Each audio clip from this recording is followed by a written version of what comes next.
시청자 여러분 안녕하십니까. 뉴스나인의 신동욱입니다. 오늘은 대법원장 얘기를 먼저 해볼까 합니다. 당연히 언제든 대법원장이 누가 되는지는 중요한 일이긴 합니다만 이번 대법원장은 더 특별한 의미가 있습니다. 2017년 9월부터 지금까지 6년간 대한민국 사법부를 향한 국민들의 시선이 차가울 대로 차가워졌기 때문입니다. 그 중심에는 문재인 대통령이 임명한 김명수 대법원장이 있었습니다. 그래서 오늘 지명된 이균용 대법원장 후보자에게는 법원을 정상화시켜야 한다는 중요한 책무가 있습니다. 오늘 뉴스나인은 이균용 후보자가 그럴 만한 능력과 자질이 있는지 집중적으로 먼저 검증하겠습니다. 조성호 기자가 보도합니다. 이균용 신임 대법원장 후보자는 서울중앙지법 판사와 대법원 연구관, 대전 고등법원장 등을 역임한 정통 보수법관으로 평가받습니다.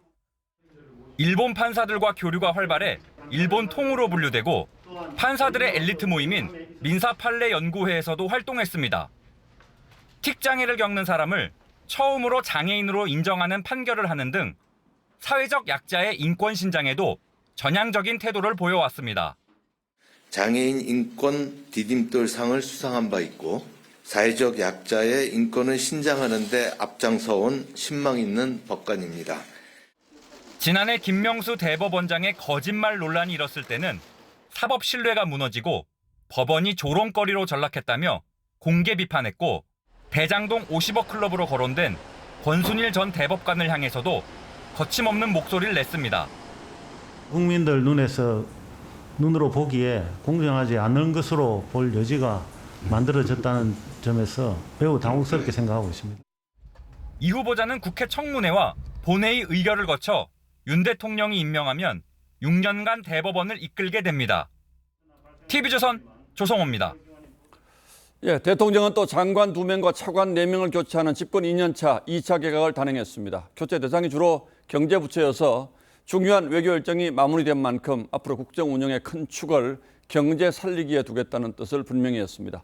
그리고 한 달 뒤쯤 추석 연휴가 지나고 나면 여권에선 총선 체제 정비를 위한 인적 개편도 시작될 전망입니다. 이어서 황선영 기자가 보도합니다.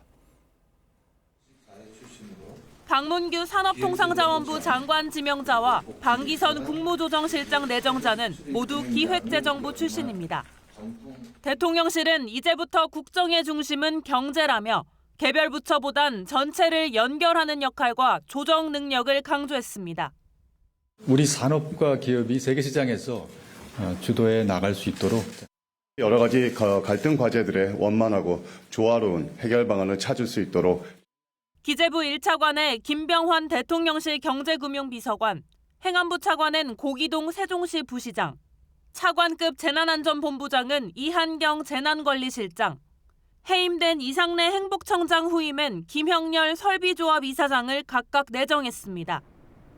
대통령실은 당분간 추가 개각은 없을 거라고 했는데 추석 연휴가 끝난 뒤 대통령실과 내각에서 총선 체제 정비를 위한 인적 개편이 순차적으로 이뤄질 전망입니다.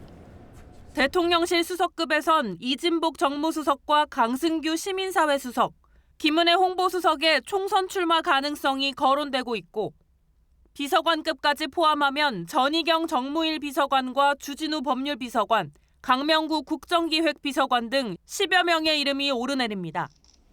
대통령실에서 최근 부처로 이동한 일부 차관들의 경우 개편 시점이 연말로 늦춰질 수 있습니다. TV조선 황선영입니다. 그런데 윤석열 대통령 당선 1년 반이 다 돼가도록 공무원 조직이 새 정부의 정책 기조를 따라주지 않는다는 불만도 커지는 듯합니다. 대표적인 게 4대강 사업입니다. 윤석열 정부가 전 정부에서 백지화했던 4대강 사업을 되살리겠다는 목표를 분명히 했지만 공무원들이 움직이지 않고 있다는 겁니다. 결국 환경부가 본부 국장급의 80%를 물갈이할 예정인 것으로 확인됐습니다. 신경희 기자의 단독 보도입니다. 강의 수위가 낮은데도 개방된 수문으로 강물이 계속 흘러내려갑니다. 문재인 정부가 상시 수문 개방을 결정한 직후 금강 세종보의 모습입니다.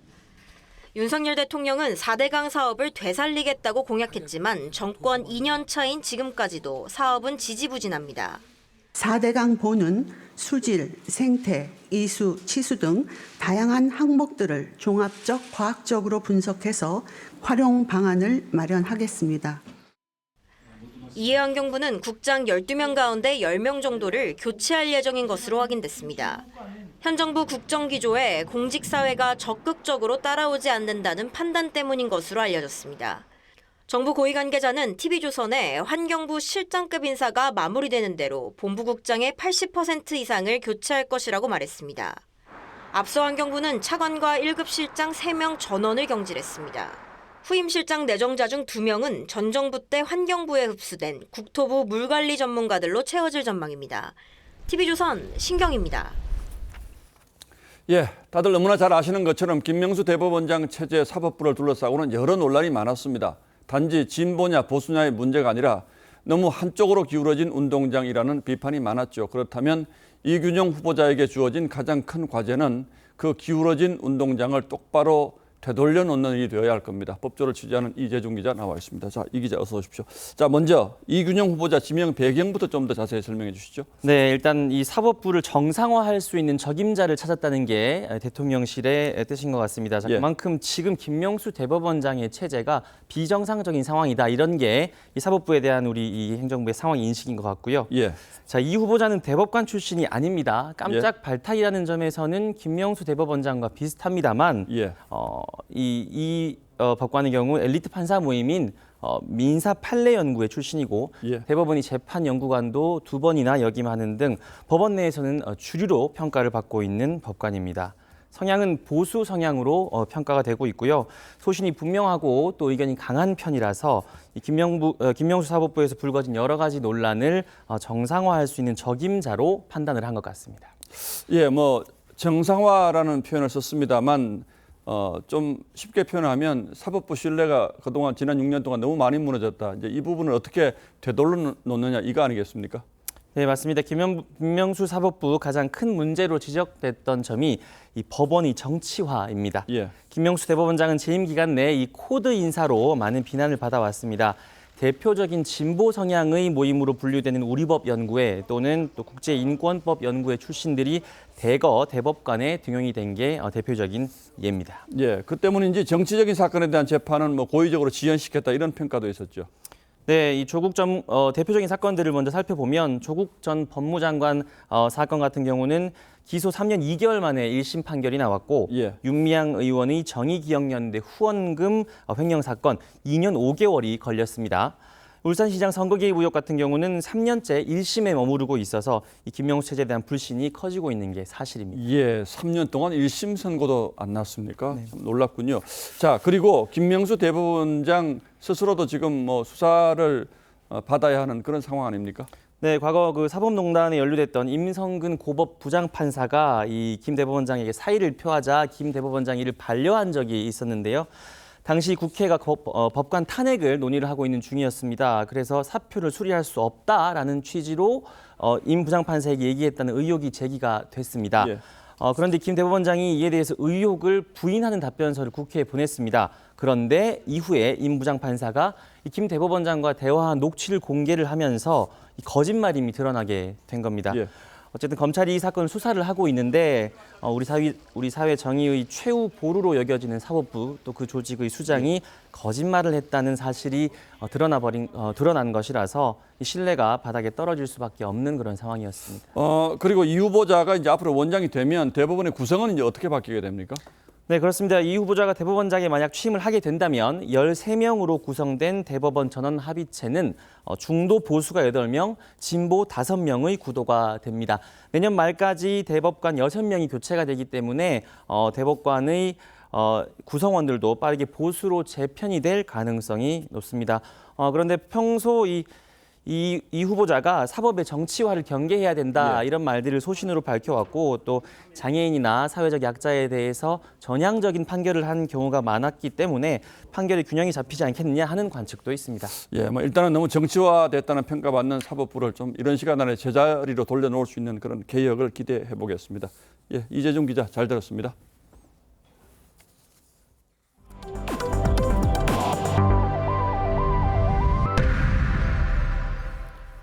일본 정부가 후쿠시마 제1원전 오염수의 해양 방류를 모레인 24일부터 개시하기로 결정했습니다. 원전 사고가 난 지 12년 만이고 앞으로 하루 최대 500톤씩 30년간 방류가 이루어질 전망입니다. 우리 정부도 긴장감 속에 집중 모니터 준비에 들어갔습니다. 김자민 기자가 취재했습니다. 일본 정부가 오전 열린 강요회의에서 후쿠시마 제1원전 오염수를 모레부터 바다로 흘려보내기로 확정했습니다. 具体的な放出時期については気象解消条件に支障がなければ8月24日を見込みます。 기시다 총리는 국제원자력기구의 과학적 근거에 기초한 대응에 국제사회의 이해와 지지 표명이 이뤄졌다고 밝혔습니다. 오염수 해양 방류는 2011년 동일본 대지진으로 인한 원전 사고 발생 이후 약 12년 만입니다. 오염수는 다액종 제거 설비인 알프스를 거쳐 탱크에 보관되고 알프스로 제거하지 못한 삼중수소는 바닷물에 희석해 농도를 조절합니다. 이후 해저 터널을 통해 1km 밖 바다로 방출됩니다. 도쿄전력은 정부 발표 직후 최초 방류할 오염수를 바닷물에 희석하는 작업에 들어갔습니다. 후쿠시마 원전 오염수 총량은 134만여 톤으로 하루 최대 500톤가량의 오염수가 약 30년에 걸쳐 방류될 것으로 예상됩니다. 방류 시점이 확정되자 도쿄 총리 관저 앞에서는 어민과 시민단체의 반대 시위가 벌어졌고 홍콩은 일본산 수산물 수입을 즉시 통제하겠다고 발표했습니다. TV조선 김자민입니다. 예, 일단 우리 정부는 일본의 오염수 방류는 국제사회의 과학적 검증을 거친 만큼 큰 문제 없다는 입장입니다. 하지만 국민들의 불안감이 가시지 않고 있는 만큼 계획대로 진행되지 않으면 즉각 방류 중단을 요청한다는 입장입니다. 국제원자력기구도 배출 첫날부터 현장 감시에 들어갈 계획입니다. 이어서 지선호 기자가 보도합니다. 우리 정부는 일본의 오염수 방류가 과학적, 기술적 문제는 없다고 했습니다. 사실상 방류를 용인한 건데 단서를 달았습니다. 계획과 다르게 진행된다면 이런 우리 국민의 안전과 건강을 위협하는 것으로 판단해 일본 측에 즉각 방류 중단을 요청할 것입니다. 그동안 일본과 진행해온 후속 조치 합의 내용도 공개했습니다. 현장 사무소에 우리 측 전문가를 상주시키겠다는 계획은 IAEA의 제안에 따라 정기 방문으로 한 발 후퇴했습니다. 대신 최신 정보를 정기적으로 공유하고 화상회의도 규칙적으로 열기로 했습니다.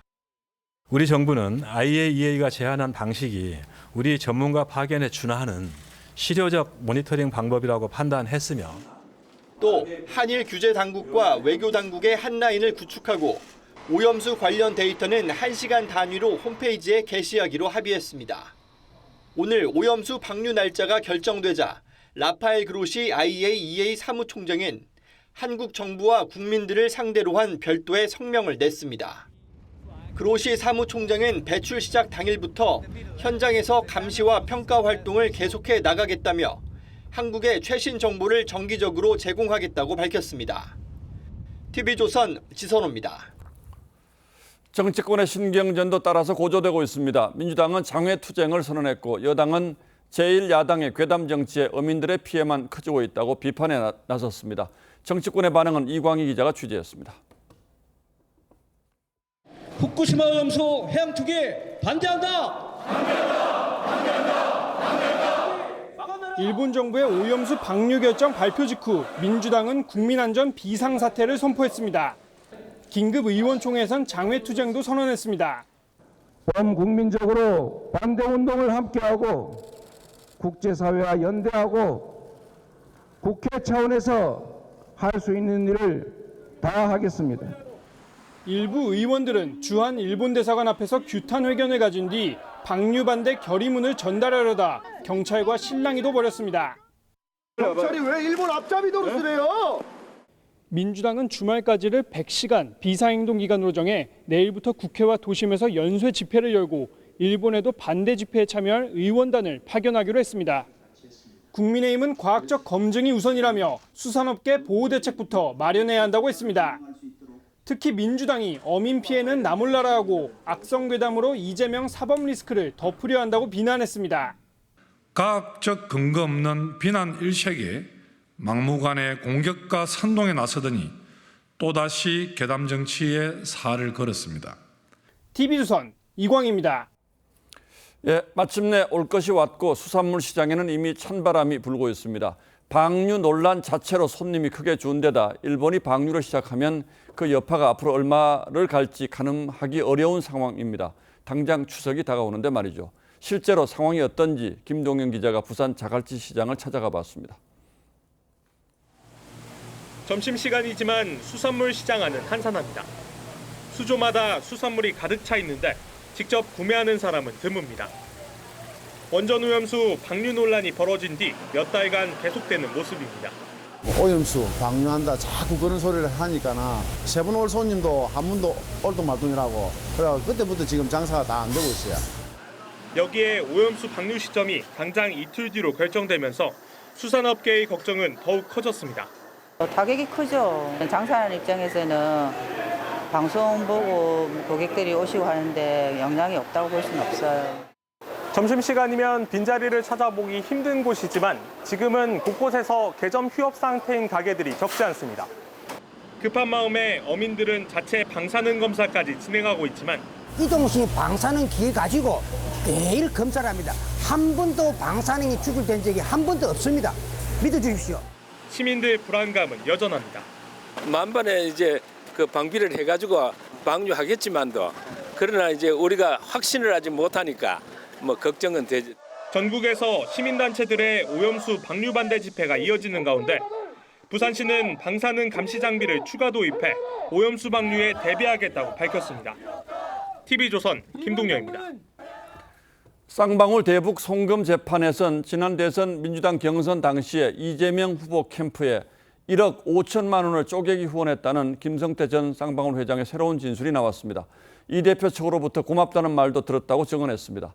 이 대표가 쌍방울의 대북 송금 사실을 몰랐을 리 없다는 정황도 세세히 밝혔습니다. 더 자세한 내용은 서영일 기자가 전하겠습니다.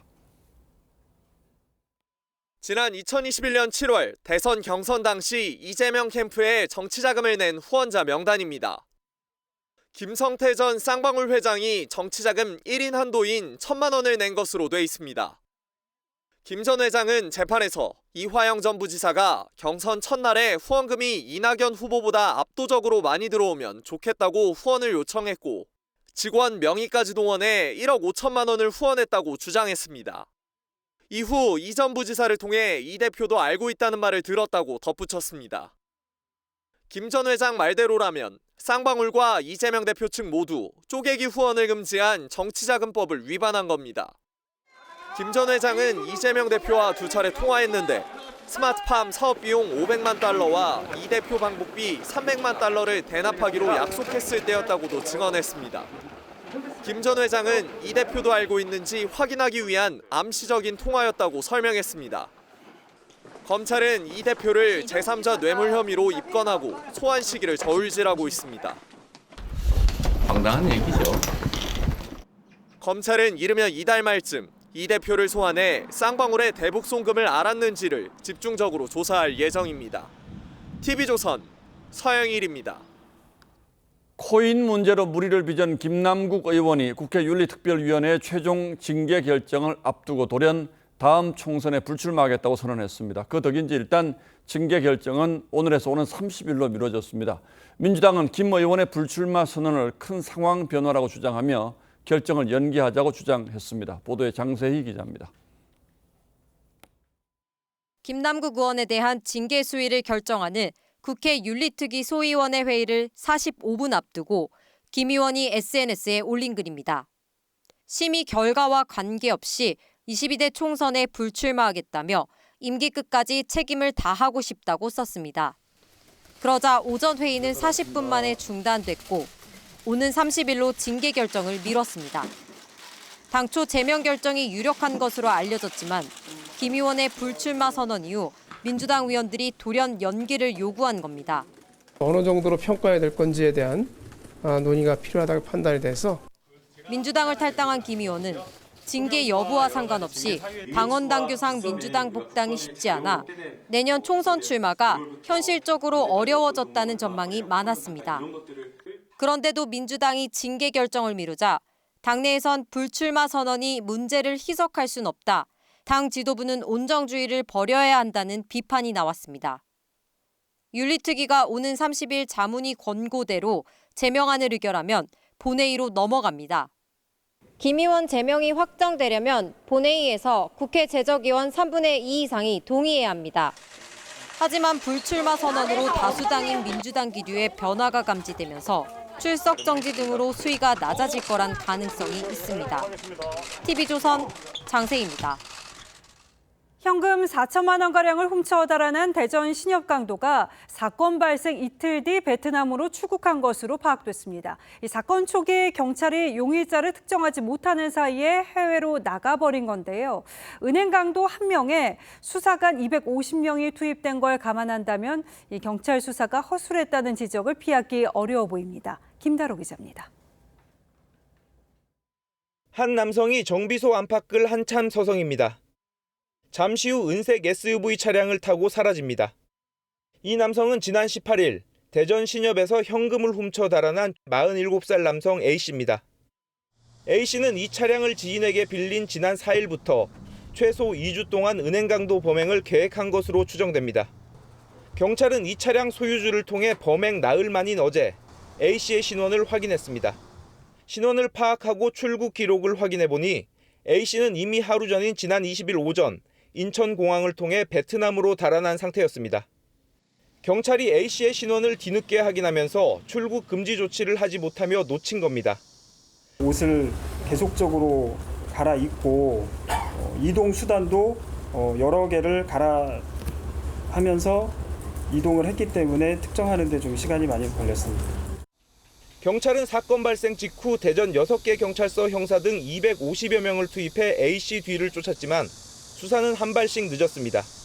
A씨가 도주 중 주유소에 들러 주유까지 하는 여유를 보였음에도 CCTV 분석 등을 통한 경찰의 동선 추적은 빠르게 이루어지지 않았습니다.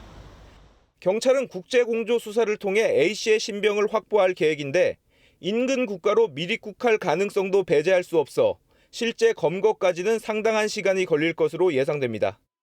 TV조선 김다로입니다. 편의점에서 강도 행각을 벌인 외국인이 붙잡혔습니다. 언어 소통이 불가했던 외국인 강도는 번역기까지 동원해서 범행을 벌였는데 권총을 보여주면서 편의점 직원을 위협하기도 했습니다. 그런데 어처구니 없게도 장난감 총이었습니다. 김태준 기자입니다. 어젯밤 익산시의 한 편의점입니다. 점퍼를 입은 한 외국인 남성이 계산대 앞으로 다가가더니 휴대전화 화면과 허리춤에 찬 총을 차례로 보여줍니다. 휴대전화에는 돈을 내놓으라는 문구가 한국어로 번역돼 있었습니다. 옷 속에 숨긴 총을 슬쩍 보여주며 위협을 가하면서 현금 50여만 원을 빼앗아 달아났습니다. 범인은 편의점 범행 직전엔 인근 술집에서 같은 수법으로 현금 3만 원을 빼앗았습니다. 술집 주인의 신고를 받은 경찰은 경찰 특공대 등 200여 명을 투입해 범인 추적에 나섰습니다. 범인은 3시간 뒤 범행 장소에서 1km 정도 떨어진 이 거리를 배회하다 경찰에 검거됐습니다. CCTV 추적서 하면서 계속 상황 전파를 했어요. 기본 근무자가 근무를 나와가지고 현장으로 가던 중에 용의자를 발견을 한 거예요. 범인은 우루과이 출신의 30대 남성 A씨였습니다. A씨가 범행에 사용한 총은 당일 오전 마트에서 구입한 장난감 총이었습니다. 경찰은 A씨가 살고 있는 원룸에서 추가로 장난감 총 5정을 압수했습니다. 경찰은 A씨의 여죄 여부 등을 파악한 뒤 구속영장을 신청할 계획입니다. TV조선 김태준입니다. 하루에 10여 개씩 살인 예고글이 올라오더니 급기야 경찰 계정으로까지 살인 예고글이 올라왔다고 전해드렸는데요. 용의자가 하루 만에 붙잡혔습니다. 30대 회사원이었는데 경찰은 일반인이 어떻게 경찰 계정을 이용했는지 집중 조사하고 있습니다. 김창섭 기자의 보도입니다. 옷으로 얼굴을 가린 남성이 경찰 차량에서 내립니다. 그러면 오늘 목적이 뭔가요? 경찰 왜 사칭했나요? 어제 직장인 익명 게시판에 경찰 직원 계정으로 강남역 1번 출구에서 흉기를 휘두르겠다는 글을 올린 남성 A씨입니다. 경찰은 인터넷 주소 추적 등을 통해 A씨를 범행 하루 만에 주거지 인근에서 붙잡았습니다. 경찰 조사 결과 A씨는 경찰 근무 경력이 없고 본인도 평범한 회사원이라고 진술한 것으로 알려졌습니다. 경찰은 A씨가 경찰 계정을 사용한 경위를 확인하고 있습니다. 본인이 회사원이라고 얘기를 했고 모든 가능성을 열어두고 지금 수사는 진행하고 있습니다. A씨가 사용한 게시판은 직장 인증을 받아야 글을 올릴 수 있습니다. 게시판 관계자는 A씨가 사용한 계정은 가입 경로와 직장 재직 여부 등이 확실치 않아 재접속 차단 대상으로 분류됐던 계정이라고 설명했습니다. 경찰은 A씨가 직원 계정으로 협박글을 올린 것에 대해 공무원 자격 사칭죄를 적용할 수 있는지도 검토하고 있습니다. 경찰은 최근 한 달간 살인 예고글 443건을 발견해 201명을 검거하고 이 가운데 20명을 구속했습니다. TV조선 김창섭입니다. 최근 한 중국인이 제트스키를 타고 중국에서 인천 앞바다로 미입국하려다가 붙잡히는 일이 있었는데요. 시진핑 주석을 비판해온 인권운동가로 난민 신청을 검토하고 있다는 주장이 제기됐습니다. 주장이 사실이라면 중국의 정치적 박해를 피해 한국으로 온 것인데 해경은 아직 확인할 수 없다고 했습니다. 강석 기자입니다. 지난 16일 30대 중국인 A씨가 인천 앞바다로 미입국을 시도할 때 타고 온 제트스키입니다. 해경 조사를 받고 오늘 출입국 관리법 위반 혐의로 검찰에 구속 송치된 A씨가 중국의 인권운동가라는 주장이 제기됐습니다. 국내 인권활동가인 이대선 씨는 지난 14일 A씨로부터 SNS 메신저를 통해 한국에 갈 것이란 문자를 받았다고 전했습니다. 이 씨는 A씨가 2016년부터 정치적 문제로 중국의 탄압과 감시를 받아오다 목숨을 걸고 한국에 왔다며 구치소에서 면회할 당시 미입국 이유를 설명했다고 말했습니다.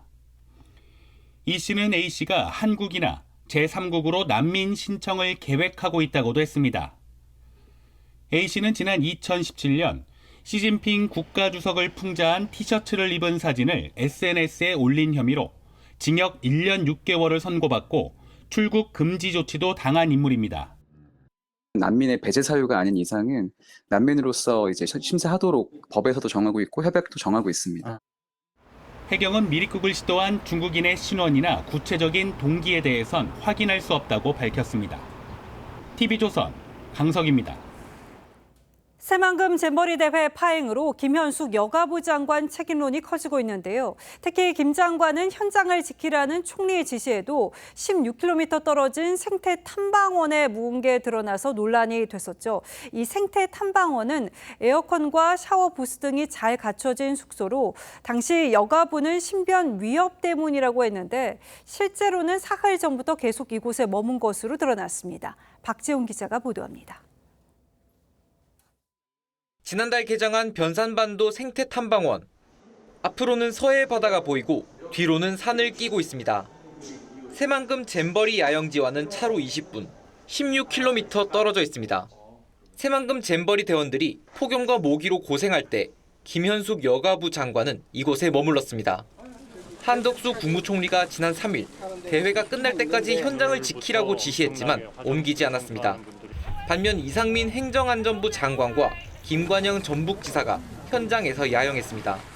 세계 잼버리가 잘 치러질 수 있도록 최선을 다하겠다는 말씀을 드리겠습니다. 언론 보도로 이 사실이 알려지자 여가부는 김 장관이 신변 위협 때문에 수경을 하지 않았다고 해명했습니다. 온라인에 협박글이 올라온 지난 4일 이후부터 숙박했다는 취지의 해명이었습니다.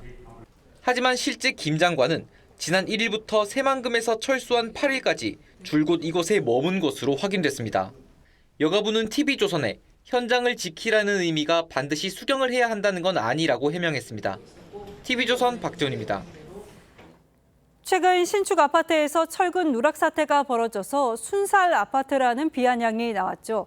이 사태가 아파트 홍보전에도 이용되고 있습니다.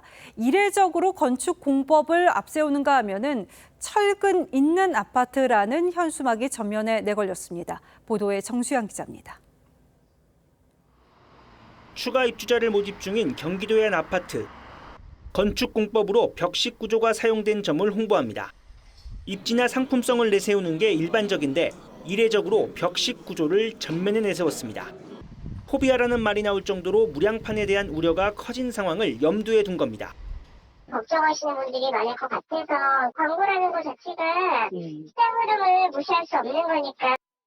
한 아파트 관리사무소는 입주민들에게 선제적으로 아파트에 사용된 공법을 고지해 무량판 포비아를 사전 차단을 했고 최근 입주자 사전 점검을 마친 경기도의 또 다른 아파트는 철근 있는 아파트라고 적힌 현수막을 걸기도 했습니다. 제일 많이 물어보시는 탈근 관련 이슈를 써주면 좋지 않겠냐. 사전 협의까지 하고 이제 가게 됐죠. 온라인상에선 당연한 걸 자랑스러워해야 하는 상황. 웃픈 현실이란 반응이 나옵니다. 정부는 다음 달 말까지 무량판 구조가 적용된 아파트 단지 점검을 마무리할 방침이지만 짧은 점검 기간과 검사 방법에 대한 의문 탓에 우려가 불식되기는 쉽지 않다는 관측이 나옵니다. TV조선 정수영입니다. 다소 줄어드는 것처럼 보였던 가계부채가 지난 2분기부터 다시 늘어나기 시작했습니다. 주된 원인은 주택담보대출입니다. 금리는 계속 오르는데 왜 대출은 늘어나는 걸까요? 정준영 기자가 보도합니다.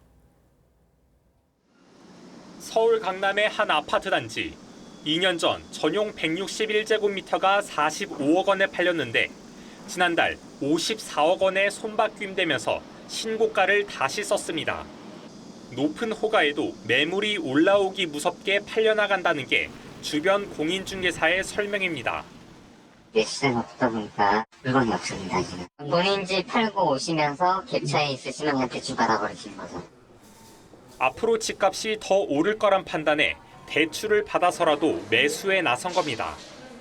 서울 아파트 가격은 13주째 오름세고 향후 집값이 상승할 거란 전망도 석 달 넘게 이어지고 있습니다.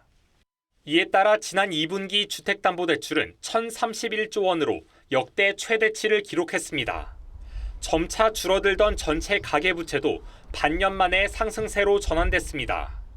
부동산 시장 회복 기대감 등으로 주택 거래가 회복되는 과정에서 개별 주담대를 중심으로 가계대출 수요가 늘어난 데다 부동산 연착륙을 위한 정부의 규제 완화와 역전세 대책, 50년 만기 주택담보대출 등이 복합적으로 작용한 결과라는 분석입니다. 한시적으로 운영한다. 그것이 전반적인 가계 대출 부채 증가로 나타나지 않도록 저희들이 엄격히 관리하면서 대응을 하고 있다. 이창용 한국은행 총재는 오는 24일 기준금리를 결정할 때 가계부채 등을 고려할 것이라고 밝혔습니다. TV조선 정준영입니다. 내년도 국가 연구개발 예산이 전년 대비 14%가량 줄어듭니다.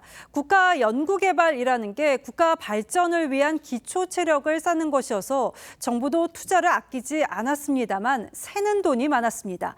정부는 먼저 문제가 된 나눠주기식 보조금 등을 삭감하고 첨단 R&D에 집중 지원한다는 계획입니다. 박상현 기자입니다. 지난 2021년 한 중소기업은 11곳의 정부 산하기관으로부터 R&D 보조금을 받습니다. 하나의 프로젝트를 살짝 고쳐 중복 지원금을 타낸 겁니다. 이런 식으로 5년 동안 15번 이상의 중복 지원금을 받은 중소기업은 106곳에 달합니다. 중소기업 R&D 브로커 신고가 한 40건 정도 있었는데요. 처벌은 전혀 없었습니다. 어찌 보면 부처와 기관, 브로커들이 공생하는 카르텔이 아닐까 생각을 합니다. 정부는 일단 선심성 퍼주기 예산을 줄이기로 했습니다. 핵심은 쪼개기 보조금 관행을 없애는 것. 먼저 보조금 성격의 성과 부진 사업 등 108개를 통폐합해 R&D 예산 3조 4천억 원을 삭감하기로 했습니다. 중소기업 보조금 성격, 나눠주기식, 관행적 추진, 유사 중복 사업 등을 강도 높게 구조조정하겠다는 건데 지난 정부 3년 동안 심의 없이 늘어난 R&D 예산 4조 3천억 원의 대부분을 깎겠다는 겁니다. 대신 바이오, 인공지능 등 7대 혁신 분야에 10조 원의 자금을 투입하고 신사업에 대한 예비 타당성 조사는 완화하거나 면제해주기로 했습니다. 누적되어 왔던 비효율을 과감히 걷어내고 효율화하고 예산과 제도를 혁신하여 이권 카르텔이 발붙이지 못하도록 하는 것입니다. 논란이 된 과학기술 분야 정부 출연기관의 R&D 예산은 10% 넘게 삭감했습니다. TV조선 박상현입니다. 서울 신림동 공원에서 성폭행을 당한 뒤에 숨진 피해 여성이 질식사했다는 부검 결과가 나왔습니다. 경찰은 이 사실이 가해자 최모 씨의 살인 고의성을 입증하는 결정적인 증거로 보고 있습니다. 임서인 기자가 취재했습니다. 서울 신림동 공원에서 최모 씨에게 둔기로 맞고 성폭행을 당한 뒤 숨진 30대 여성. 국립과학수사연구원은 피해 여성의 시신을 부검한 결과 직접적 사인은 질식사라는 소견을 내놨습니다. 금속 재질의 둔기로 머리를 가격당해 출혈이 발생하긴 했지만 사인은 따로 있다는 겁니다. 경찰은 국과수 의견 등을 토대로 최 씨에게 살인 고의성이 있었다고 판단하고 계획 범죄를 입증하는 데 수사력을 모으고 있습니다. 실제로 최 씨의 휴대전화와 컴퓨터를 분석한 결과 넉 달 전 범행 도구를 구입한 것은 물론 성폭행과 살인 예고 기사를 검색한 기록이 다수 발견됐습니다. 초등학교 교사였던 피해 여성의 발인식.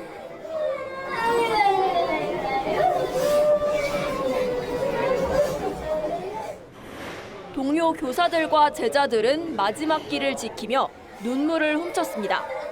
친구처럼 지내셨던 분이고 항상 선생님보다 저희가 우선이셨다는. 항상 선생님 의지하면서 같이 행사 나가고 행사 추진하고.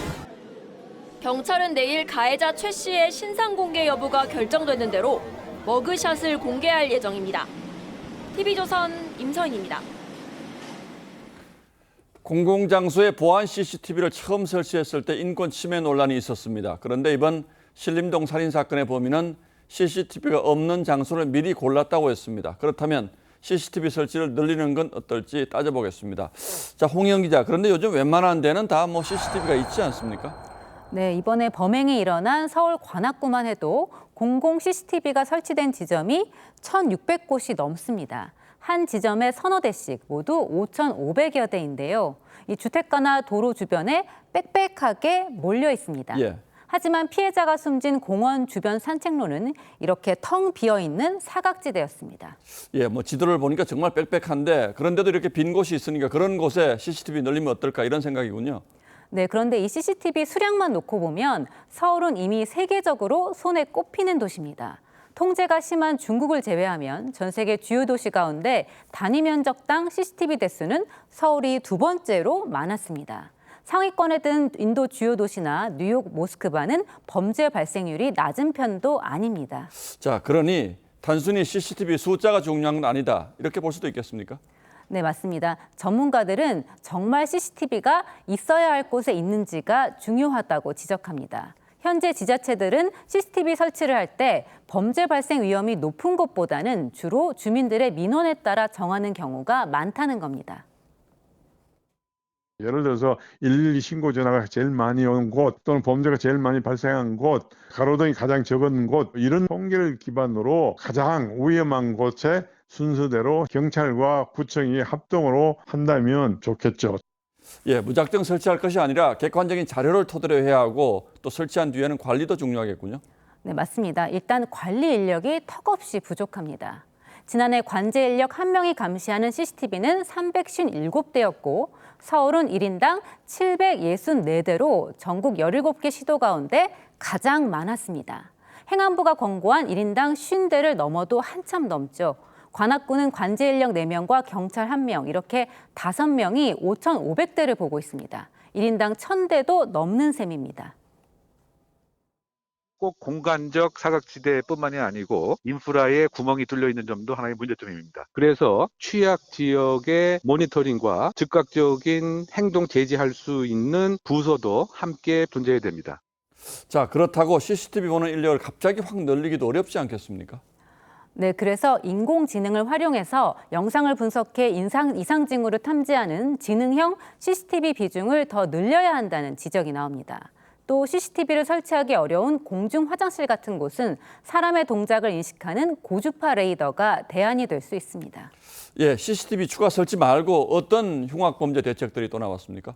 네, 정부와 여당은 피해자 지원센터를 만들고 또 치료비 지원도 늘리기로 했습니다. 또 흉악범 전담 교도소 운영을 검토하고 가석방 없는 무기징역과 함께 이 공중협박죄와 공공장소 흉기 소지죄 도입을 추진하기로 했습니다. 예, 이런 문제야말로 보여주기식 말고 진짜 대책 꼭 필요하겠죠. 예, 홍영 기자 잘 들었습니다.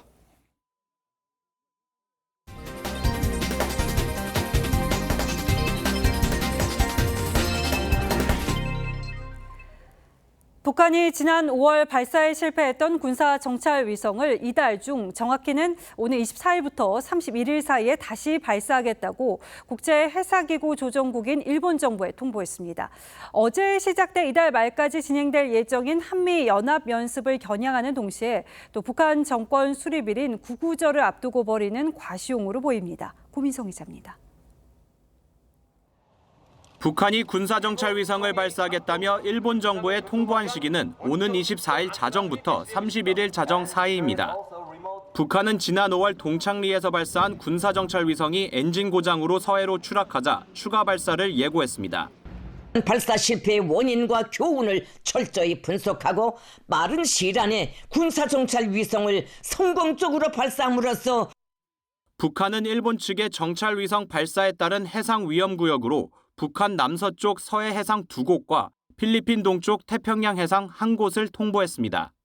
我が国の領域に落下する場合に備えて、自衛隊のイージス艦、そして沖縄県内のPAC3部隊、すでに必要な体制を構築しております。 북한의 위성 재발사 통보는 한미일 정상회의와 한미연합훈련을 겨냥한 것으로 위성 재발사 시기는 어제 시작된 한미연합연습기간과 겹칩니다. 올해가 북한 정권 수립일인 구구절의 75주년으로 북한이 5년 단위로 꺾여져 중시하는 정주년인 만큼 발사 성과를 대내외적으로 과시하겠다는 의도로 풀이됩니다. 하지만 정부 고위 관계자는 이번 발사될 위성은 제대로 된 정찰 기능을 갖추지 못했을 것이라며 내부 결속을 위한 보여주기의 성격이 크다고 진단했습니다. 북한 통보에 미군은 정찰기 리벳 조인트를 한반도로 출격시켰고 우리 군은 탄도미사일 탐지가 가능한 이지스 구축함을 서해에 배치했습니다. TV조선 구민성입니다. 최근 러시아 본토를 겨냥한 우크라이나의 드론 공격이 부쩍 늘고 있습니다. 이 모스크바 일대가 드론 공격을 받아서 주요 공항들이 한때 폐쇄됐고 이 러시아의 초음속 전략 폭격기도 드론 공격으로 완전히 파괴됐습니다. 조정린 기자입니다. 검은 밤하늘에 번쩍이는 불빛과 함께 폭발 소리가 이어집니다. 공습을 당한 고층 건물 밖으로 연기가 새어나오고 도로엔 유리 파편이 어지럽게 흩어졌습니다. Вниз обнаружили, что повреждения на машинах увидели, предварительно сказали, что это беспилотник. Да, ну вот. 현지 시간 오늘 새벽 러시아 수도 모스크바에 드론 공격이 쏟아졌습니다. 공격 직후 모스크바 일대 주요 공항들이 일시 폐쇄됐고 항공기 이착륙이 중단됐습니다. 러시아는 우크라이나가 러시아 본토 목표물을 공격하기 위해 4대의 드론을 보냈으며 방공 자산에 의해 격추됐다고 주장했습니다. 최근 러시아 본토에서는 드론 공습이 끊이지 않고 있습니다. 모스크바에서만 일주일 새 3차례 공격으로 도심 건물이 파손됐고 Каждый раз все страшнее сюда ехать, вот, и хотелось бы, чтобы это поскорее закончилось, очень нервозно все-таки. 상트페테르부르크 인근 공군기지에선 러시아 폭격기 한 대가 드론 공격으로 완전히 파괴됐습니다. 우크라이나는 대부분의 드론 공격 사실을 공식 인정하지 않고 있지만 젤렌스키 대통령은 러시아 영토에 대한 공격이 불가피한 일이라고 밝힌 바 있습니다. TV조선 조정른입니다. 영화 콘크리트 유토피아가 관객과 평단 모두의 호평 속에서 300만 관객 돌파를 눈앞에 두고 있는데요. 내년에는 기생충과 헤어질 결심에 이어서 한국 대표로 아카데미 영화제에 갑니다. 이 작품을 연출한 엄태화 감독을 박소연 기자가 만났습니다. 대지진으로 모든 것이 무너진 세상. 하나 남은 아파트를 둘러싸고 갈등이 끊이지 않습니다. 원작 웹툰에서 100여개 불과했던 아파트를 영화의 중심으로 가져온 건 아파트가 한국 사회의 성취와 그늘을 모두 보여주는 소재라는 생각에서였습니다.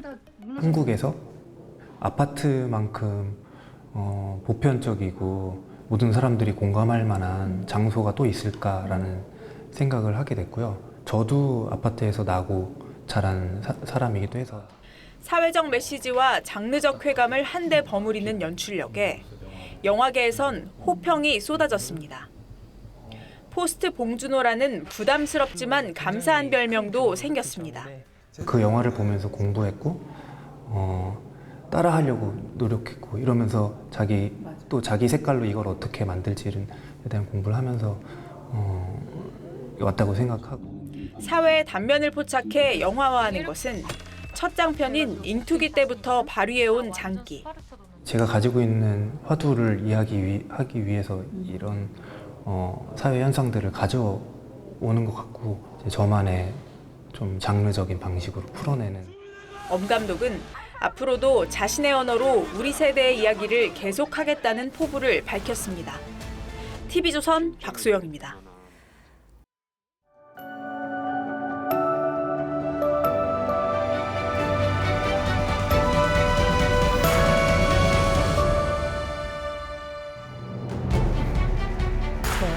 먼저 안전한 동선을 찾아 가능한 빨리 조용히 달아나세요.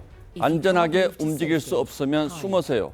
휴대전화는 무음으로 하고 안전이 확보되면 신고하세요. 이 영상은 영국 경찰이 배포한 테러 대처법입니다. 우리에겐 안전한 한국이라는 위안과 자부를 새삼 일깨우는 영상이었죠. 지난 1월 한국을 방문한 네덜란드 가족이 늦은 밤길을 혼자 가는 여성을 보고 깜짝 놀랍니다. And here, literally, like almost no criminality on the streets, so everybody can walk on the street until really late. Oh, wow. Like, That's nice. Really? Wow. Yeah. Well, that's cool. 어느 외국인이 명동 카페에 노트북을 두고 10시간 넘게 거리를 돌아다니는 실험을 했습니다. 노트북과 가방 모두 그대로 놓여 있었습니다.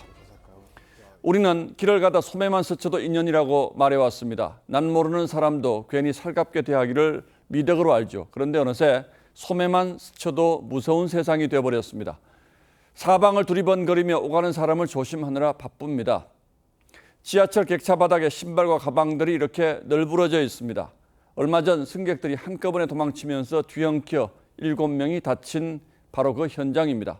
아이돌 콘서트를 관람한 뒤에 지하철에 탄 팬들이 아이돌 영상을 보며 내지른 환호가 비명으로 들렸던 겁니다. 지하철을 타고 가면서도 다들 주변에 신경을 곤두세우고 있었다는 얘기죠. 자라보고 놀란 가슴, 소뚜껑 보고 놀란다는 속담 그대로입니다. 한 달 전 대나 신림역 거리에서 벌어진 무차별 살상은 비슷한 묻지마 범죄들을 격발시킨 방아쇠였습니다. 대인 기피와 고립, 망상 같은 불쏘시개를 가슴에 품고 있던 외톨이들의 뇌리에 번쩍 불을 당겼습니다. 서현역 난동범을 거쳐 대나 산책로의 무자비한 성폭행 살인범에 이르러선 인간에 대한 회의와 함께 나도 당할 수 있다는 공포를 극대화했습니다. 그러는 사이에 우후죽순 고개를 내민 살인 예고가 찾아낸 것만 400건을 훌쩍 넘겼습니다. 붙잡힌 열의 4시 10대였고 대부분 장난이었다고 진술했다고 합니다. 죄의식이 없는 살인 예고들은 그러나 장난에 그칠 수가 없습니다. 모방 범죄를 자극하는 또 다른 방아쇠가 되기 때문이죠. 한여름 태양이 너무나 눈부셔서 방아쇠를 담겼다는 부조리 소설의 메로소를 떠올립니다. 어쩌면 우리는 신림역 이전으로 돌아가기 힘들지 모르겠다는 불길한 생각마저 듭니다. 한국식 테러 대처법 영상이라도 만들어야 하는 걸까요? 그럴수록 선한 인간 본성에 대한 믿음과 따스한 시선을 놓을 수가 없습니다. 소설보다 부조리한 세상을 극복하는 길이 바로 거기서 시작될 테니 말이죠. 8월 22일 앵커의 시선은 소매만 스쳐도 무섭다 였습니다.